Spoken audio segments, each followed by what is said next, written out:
شكرا. أمر الآن إلى الأستاذ فرانسوا فاتو، مستشار خبير في قضايا المساواة بين الجنسين، عضو سابق بالمجلس الفرنسي للمساواة بين النساء والرجال، وخبير دولي حول التنمية المستدامة، رئيس المرصد الفرنسي حول المسؤولية سابقا، المرصد الفرنسي حول المسؤولية المجتمعية للمؤسسات. له عدة تجارب في حول المساواة بين الجنسين حتى بالبلدان المنطقة العربية وتحديدا بالمغرب. نسعد اليوم بمداخلته حول آليات دعم مشاركة المرأة في صناعة القرار والمشاركة السياسية، وأعتقد أن هذا الانفتاح على التجارب المقارنة هام جدا. Vous avez la parole, Monsieur François. C'est un plaisir pour moi et c'est toujours très enrichissant d'avoir ce type de débat. Donc, dans mon histoire professionnelle et personnelle, j'ai eu à la fois un engagement syndical et j'ai eu d'ailleurs la chance d'animer une commission des femmes des syndicats, enfin de l'ensemble des syndicats en France. Et ça a été une expérience très intéressante que de pouvoir permettre à des femmes justement d'échanger au-delà, je dirais, de leur appartenance syndicale. Je dis ça parce que ça peut être aussi une des bonnes pratiques que de permettre à des femmes de différents partis politiques d'échanger entre elles. J'ai travaillé aussi avec des grandes entreprises puisque cette question du plafond de verre se pose finalement aussi bien pour les entreprises, pour les partis politiques, mais aussi la société civile.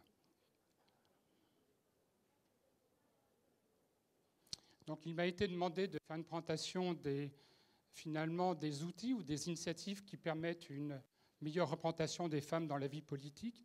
Alors bien évidemment, nous avons des grands engagements internationaux comme le principe 5 des ODD, mais nous en avons d'autres. Nous avons un certain nombre d'outils juridiques qui permettent justement d'assurer cette représentation. Malheureusement, nous savons que ça ne suffit pas. Nous avons aussi le cadre juridique tunisien qui est tout à fait intéressant. Mais ce que nous verrons plus largement, c'est les initiatives qui peuvent être prises par les différents acteurs pour permettre cette représentation.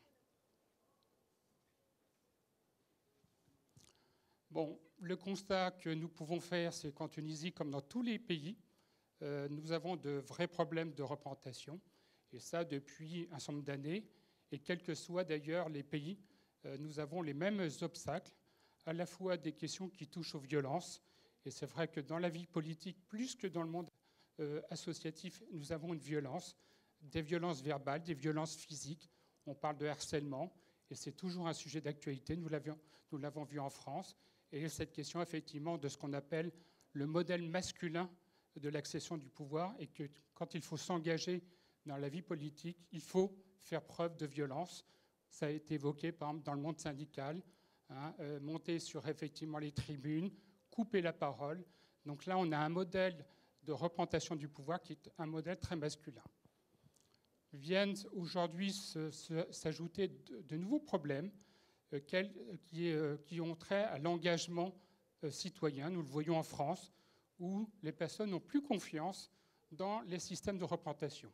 Ils n'ont plus confiance dans le monde syndical, ils n'ont plus confiance dans les partis politiques.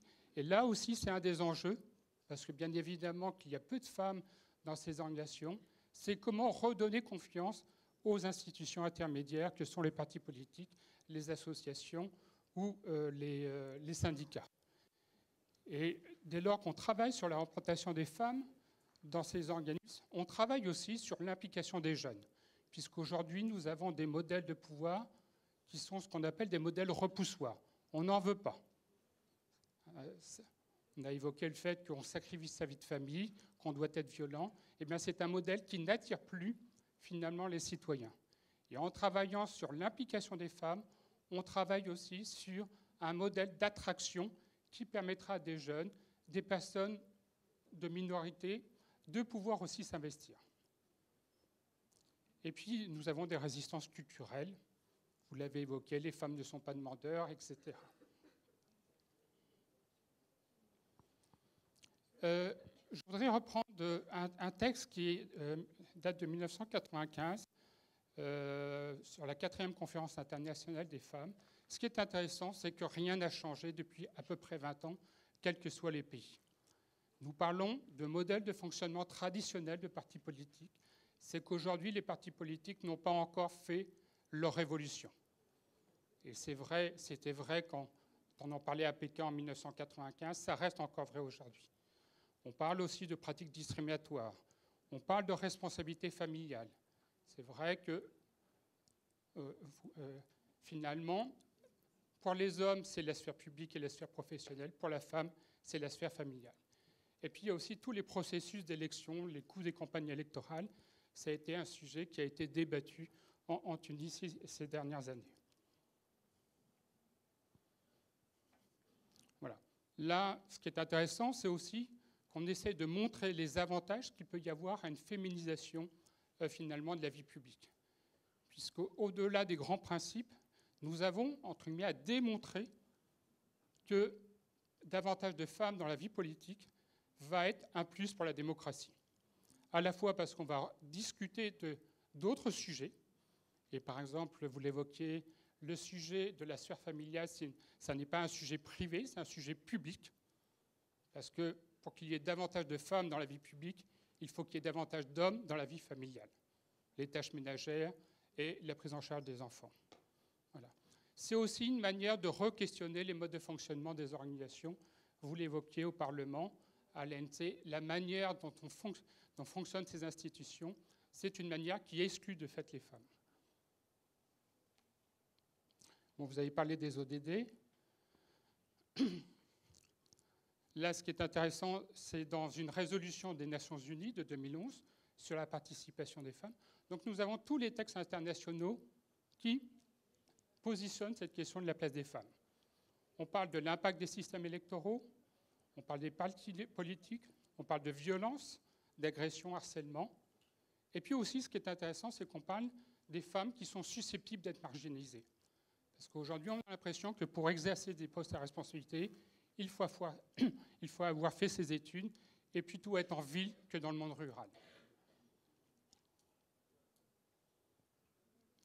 Dans les mécanismes juridiques, alors vous en avez un certain nombre, principe d'égalité, principe de parité, et puis il y a d'autres concepts qui se sont rajoutés, qui ne sont pas des concepts de juridique, la diversité, et puis la complémentarité. Vous avez vu ce débat.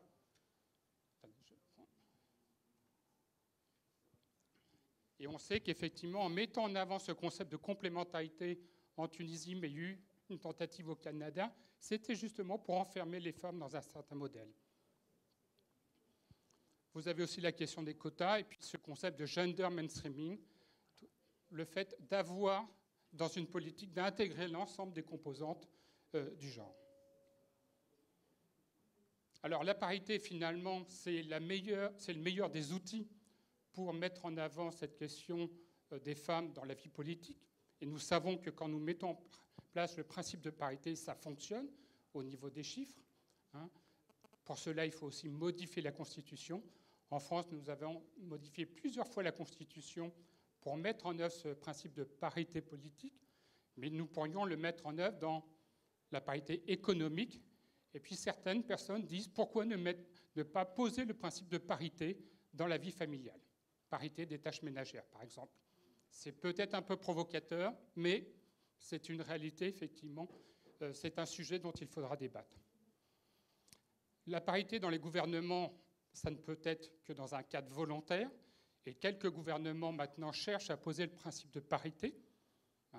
Nous avons 10 ministres hommes, 10 ministres femmes. Là où il y a des limites dans l'exercice, c'est qu'on voit que les femmes sont plutôt affectées à des missions sociales, et c'est tout le débat, notamment dans les instances de pouvoir. Les femmes, on les met, effectivement, on les rattache à la famille, les personnes âgées, tout ce qu'on appelle le care, et puis les hommes sur les aspects régaliens, c'est-à-dire la justice, la police, l'armée, et puis les aspects financiers. Et je me souviens d'une femme parlementaire qui revendiquait le fait d'être présidente de la commission des finances à l'Assemblée nationale, et à qui on lui disait « mais vous n'avez pas les compétences ». Bon, sur la question du mode d'élection, vous connaissez bien la situation. La Tunisie fait partie des pays les plus avancés en termes de parité politique et d'une réelle parité avec les chiffres que nous avons et qui permettent d'ailleurs à la Tunisie de dépasser bon nombre de pays. Alors maintenant, la question, effectivement, c'est si on veut aller plus loin. Et là, vous avez un certain nombre de sujets qui peuvent être débattus, pour lesquels il peut y avoir des améliorations. C'est s'assurer d'une réelle participation des femmes à la vie politique, et ça passe par le droit de vote. Ça passe par le fait de s'inscrire sur des listes électorales. Et nous savons que dans les zones rurales, c'est un vrai sujet, que d'arriver à convaincre les femmes de pouvoir s'inscrire. Quel est l'intérêt que je vais y trouver? Voilà. Après, sur le fonctionnement de la vie publique, c'est cette question du financement des partis et des partis politiques et des campagnes. Quand nous avons des systèmes de financement public, c'est un très bon levier, mais encore faut-il que les pays aient les moyens de financer la vie citoyenne. En France, nous avons, avec plusieurs réglementations, arrivé à ce que ça soit presque une incitation pour les partis de pouvoir intégrer la totale parité dans leurs candidats, dans leurs électeurs.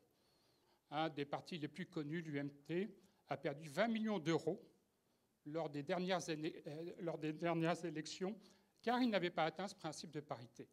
Donc c'est un système très incitatif, ça ne règle pas tous les problèmes, mais en tout cas c'est un levier tout à fait intéressant. Un des outils aussi, c'est la gestion des mandats. Dans le modèle de l'engagement politique, la compétence est liée au fait qu'on a un certain nombre de mandats et de responsabilités. Et qu'en gros, quand vous êtes un élu local, quand vous êtes un syndicaliste, plus vous cumulez de fonctions, parce que vous êtes totalement disponible, bien évidemment, plus vous êtes jugé comme compétent. Et donc, vous pouvez siéger dans 10 conseils d'administration, 10 instances, eh bien, vous serez censé être 10 fois plus compétent qu'une femme qui a une compétence bien déterminée, mais qui a par ailleurs des charges de famille. L'intérêt avec ce type de réglementation, beaucoup de pays commencent à s'attaquer à cette question des mandats, eh bien, c'est de dire que vous ne pouvez pas exercer autant de mandats, et donc il faut limiter ces mandats en termes de cumul, mais aussi dans la durée. Puisque quand on s'engage dans la vie politique, c'est comme un acte religieux, on s'engage quasiment pour l'éternel. Et il y a un vrai tabou à poser la question quid de l'après-mandat. Et autant beaucoup de femmes acceptent, se disent c'est un temps dans ma vie personnelle, autant les hommes se disent quand je prends le mandat, jamais je ne le lâcherai. Et si je le lâche, là ça sera la catastrophe, ça sera puisque la personne n'a investi que sur ce mandat politique. Donc c'est ce qu'on appelle le modèle sacrificiel de l'engagement. Si vous limitez le mandat dans la durée, vous savez qu'au bout de 2 ans, 5 ans, 10 ans, vous devrez faire autre chose et que votre vie ne sera pas gâchée parce que vous avez fait autre chose. Et en France, on a même eu des suicides d'hommes politiques parce qu'ils n'avaient pas été élus, parce qu'ils n'avaient pas anticipé. D'autres systèmes, c'est ce qu'on appelle les études d'impact, mais là, c'est plus dans un cadre législatif. À chaque fois que des élus, des parlementaires prennent une décision, ils vont essayer de voir quel sera l'impact de cette décision sur la vie des femmes. Si je modifie le système des retraites, si je modifie le système, par exemple, de réglementation sur les crèches, quel impact sera concrètement? Et là, ça donne aussi des choses intéressantes. La question du budget de genre, la question aussi, quand on a des femmes, c'est qu'on va aborder d'autres sujets de société. J'ai beaucoup travaillé sur la question des crèches en Tunisie et dans d'autres pays. Aujourd'hui, la question de la garde des enfants est un des problèmes majeurs pour les femmes lorsqu'elles reprennent leur travail. Et donc, si on ne s'attaque pas à ce type de sujet, eh bien, on passe à côté de beaucoup de choses. En France, l'Assemblée nationale, le Sénat ont mis en place une crèche pour les élus ou les fonctionnaires, parce que quand vous avez des heures de nuit, quand vous savez que vous allez être de session parlementaire jusqu'à 18h, 20h, eh bien, la crèche, elle ferme à 6h, et donc les horaires ne sont pas adaptés. Donc, d'où l'intérêt, effectivement, d'adapter, quand vous avez des crèches d'entreprise, des crèches pour les élus, d'avoir, dans le cahier des charges, finalement, des modes de garde qui répondent aux besoins de la population. Bon, sur la question de la violence, bien évidemment, Là, il y a eu beaucoup de travaux, d'études. Moi, ce qui m'a frappé, c'est un concept anglais, le Mantirupting.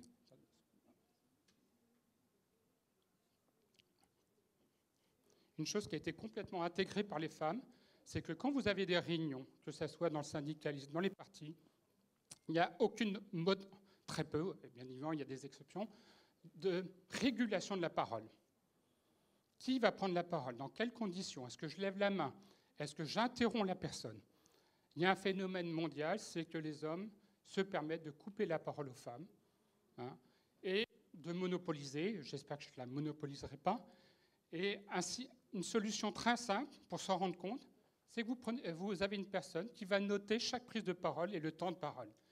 Et quand à la fin de la réunion, on vous dira, ah, tiens, il y avait 3 femmes sur 10, mais il n'y a eu que 2 prises de parole sur 50, et qu'en termes de chronométrage, 98% du temps, ou je ne sais pas, 60%, là, c'est une réalité, c'est un chiffre qui a du sens et qui doit amener l'organisation à s'interroger sur ses propres pratiques.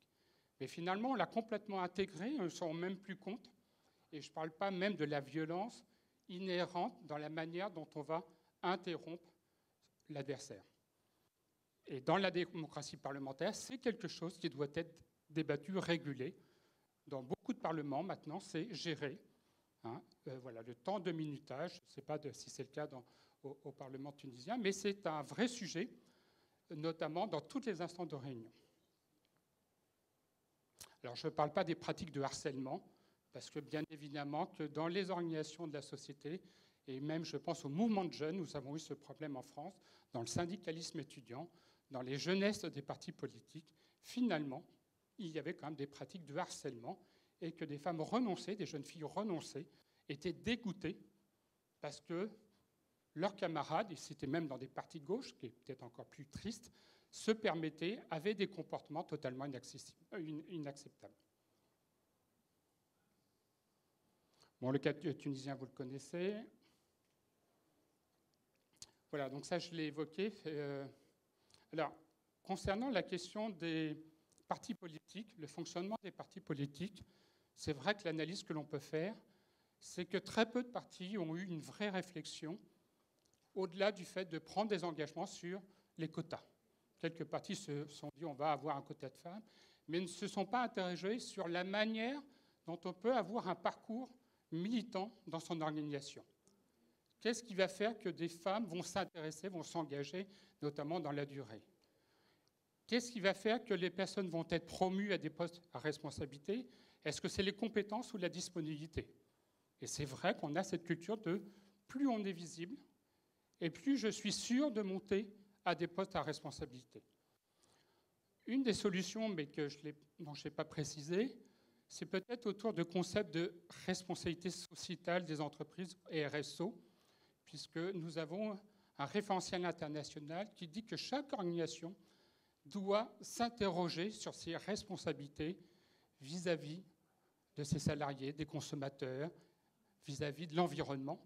Et là, ça peut être un outil intéressant que de questionner des organisations à but non lucratif en leur disant quelles sont vos pratiques au quotidien vis-à-vis de vos adhérents. Et là, on a un ensemble d'outils, de mesures, d'interrogations qui, justement, vont permettre à ces organisations de se questionner. C'est aussi, d'ailleurs, autour de ça, la question du statut de l'élu, hein, puisque en France, comme dans d'autres pays, on s'est posé la question, finalement, il y a des personnes qui vont vivre, qui vont s'investir dans un temps militant. Quelle reconnaissance allons-nous avoir vis-à-vis de ces personnes qui se sont engagées, qui ont peut-être sacrifié de leur temps, qui ont sacrifié leur famille, mais si nous considérons que ces personnes doivent s'engager sur un temps limité, il faut aussi leur donner la possibilité d'avoir une nouvelle vie, et notamment une nouvelle vie économique, c'est-à-dire un travail. Et nous avons des expériences en France de valorisation des compétences, ce qu'on appelle la valorisation des acquis de l'expérience, en se disant, si j'ai été engagé dans un parti politique, dans un syndicat, j'ai développé des compétences, et ces compétences, elles vont me servir pour avoir une nouvelle vie professionnelle. Si j'ai été élu à l'Assemblée effectivement tunisienne, et que je vais avoir un mandat de 5 ans, eh bien, si je dois intégrer le monde de l'entreprise, parce que j'ai perdu mon emploi, comment cette compétence va être reconnue. Et la personne qui a eu des engagements, oui, elle a développé des compétences. Donc là, il y a toute une réflexion à mettre en place avec les universités, les organismes de formation, pour faire en sorte que ceux qui s'investissent dans le monde associatif, dans le monde syndical, dans la politique, puissent avoir finalement une reconnaissance de cet engagement. Voilà. Après, quelque chose de tout bête qui semblerait être évident, c'est le partage des questionnements, des réflexions entre organisations. En France, nous avions une difficulté, c'est que les syndicats travaillent d'un côté, les partis de l'autre et les associations d'un autre. Et finalement, il y a eu plusieurs réunions qui ont associé l'ensemble de ces organismes. Et là, ils se sont rendus compte, les femmes ou ceux qui travaillaient, qu'en étant syndicalistes, élus d'un parti politique, on avait les mêmes questions sur la violence, sur les parcours. Et qu'il pouvait il était tout à fait intéressant de pouvoir échanger finalement sur ces questionnements. Et pour avoir un questionnement, on avait une recommandation, les syndicats l'ont fait en France, c'est ce qu'on appelle la recherche-action. On a besoin d'avoir un regard critique sur son organisation. C'est un acte de courage politique de se dire on va questionner notre organisation. Mais si on le fait, c'est comment nous le faisons. Et aujourd'hui, dans les universités en France, vous avez des chercheurs qui vont accompagner des syndicats, des partis, en disant nous allons faire un travail d'analyse et d'observation sur vos pratiques. La recherche-action, qui peut être critique, mais c'est dans votre intérêt, puisque finalement, vous bloquez, vous n'avez plus d'adhérents, vous n'avez plus de jeunes, vous n'avez plus de femmes. On va vous aider à comprendre quels sont les obstacles, les difficultés, avec des méthodes simples. Voilà. Dans les solutions, c'est aussi, par exemple, de conditionner les aides publiques à la question de la parité. Donc ça, que ce soit dans les partis politiques ou les associations. Vous recevez des financements publics, vous devez avoir une réflexion sur la question du genre. Voilà. Et dans les solutions, mais on en a énormément, la question des viviers.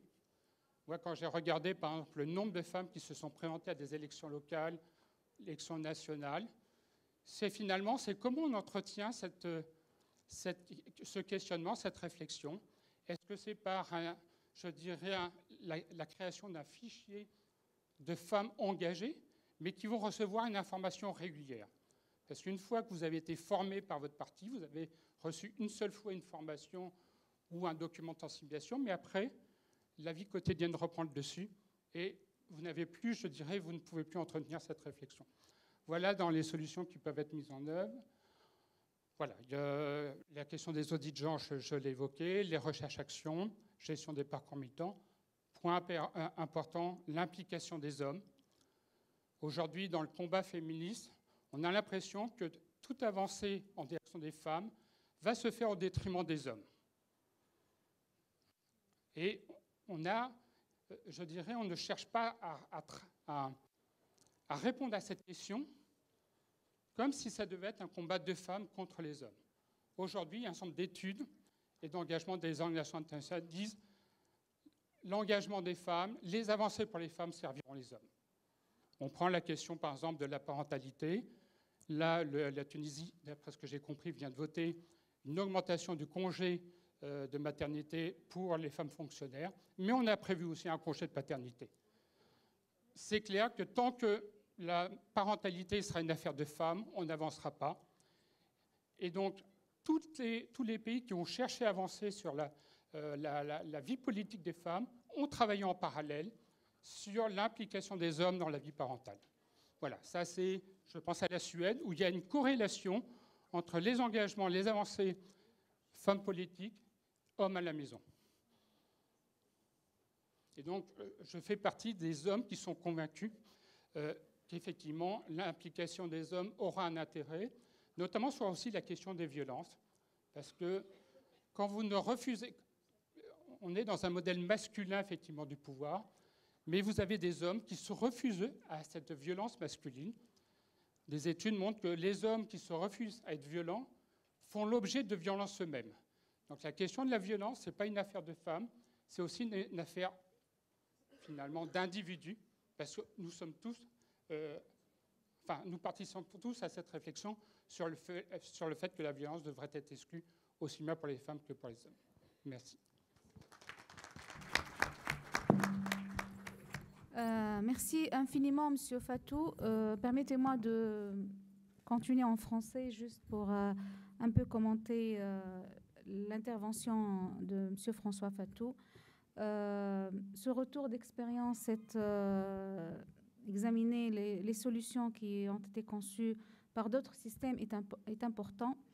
On a bien retenu cette idée lumineuse de recherche-action au sein des partis politiques. C'est très important d'engager des chercheurs qui peuvent un peu accompagner le gender mainstreaming au sein des partis politiques. C'est important. Je crois que probablement aujourd'hui, c'est une question prioritaire parce que c'est là où commence toute l'intégration de l'approche genre. Si on arrive à intégrer ces approches au niveau des partis politiques, c'est tout le système politique et toute la vie politique qui en sera bénéficiaire. Donc voilà, l'aide publique par rapport à la parité, par rapport au financement des partis politiques, au financement des associations, est très importante aussi comme orientation de politique publique. Certes, l'audit genre, très important. L'intervention de M. Fatou a permis également de voir, c'est-à-dire les aspects relatifs à la vie privée et le besoin d'assurer l'équilibre entre vie privée et participation politique. Justement, c'est-à-dire, on se rend compte que ce n'est pas un problème qui concerne la Tunisie où c'est général. Il faut trouver des solutions à ces femmes qui participent tard à des réunions. Il faut leur offrir les services. Aujourd'hui aussi, sur le partage des tâches et le partage des responsabilités dans le foyer et par les conjoints, ça c'est une question très importante, pas uniquement de mentalité, mais elle est probablement aussi traitée par un autre angle au niveau des Nations Unies par rapport à le travail non valorisé ou non payé aussi.